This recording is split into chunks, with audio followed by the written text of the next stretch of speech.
Guys, good afternoon. আশা করি তোমরা সব ভালোই আছো। আমি অনেক ভালো আছি। দেখো আজকে লাঞ্চে কী ছিল।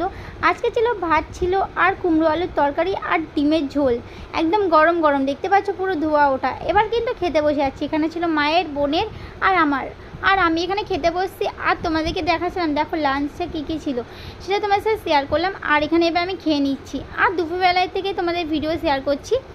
দেখো এবার খেয়ে নিচ্ছি আর খেতে খেতে এতটা টেস্টি হয়েছিল কি বলবো। দিদি বানিয়েছিল আজকে রান্নাটা, হেভি টেস্টি। তারপর আমি খেয়ে নিলাম আম। দেখো খাওয়া দাওয়া হয়ে গেছিলো, তারপরে একটু আম বোন কেটেছিল তো আমি একটু আম খেয়ে নিলাম।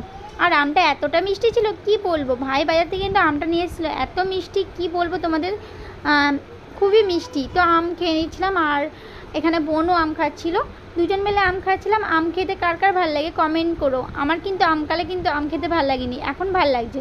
তো আম খাওয়া হয়ে গেছিলো আর এখানে দেখো সন্ধেবেলা হয়ে গেছিলো। এখানে দেখো কুমড়োর চপ বানাবে, তার জন্য আমি দেখছিলাম প্রথমবার কুমড়োর চপ, তাই তোমার সাথে শেয়ার করছিলাম। দেখো এই দেখো কুমড়োর চপ বানাচ্ছে আর কেমন করে কেটে নিয়েছে, এইভাবে কেটে নিয়েছে আর তোমাদেরকে সেটাই শেয়ার করছিলাম। কুমড়োর চপ তোমরা কখনো বানিয়েছো?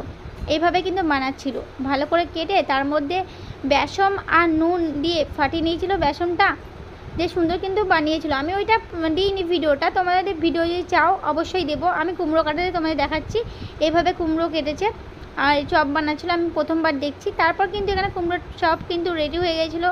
আর দেখো গরম গরম কুমড়োর চপ আর হলো মুড়ি একসাথে খাচ্ছি। কে কে খাবে চলে এসো।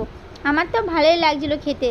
তোমাদের কেমন, তোমরা একবার ট্রাই করো এরকম, যদি রেসিপি চাও কমেন্ট করো, অবশ্যই রেসিপি দেওয়া হবে। চলো ফ্রেন্ড ভিডিওটা এখানে শেষ করছি, পরবর্তী ভিডিও নিয়ে আসি। Bye bye friend, bye bye, love you.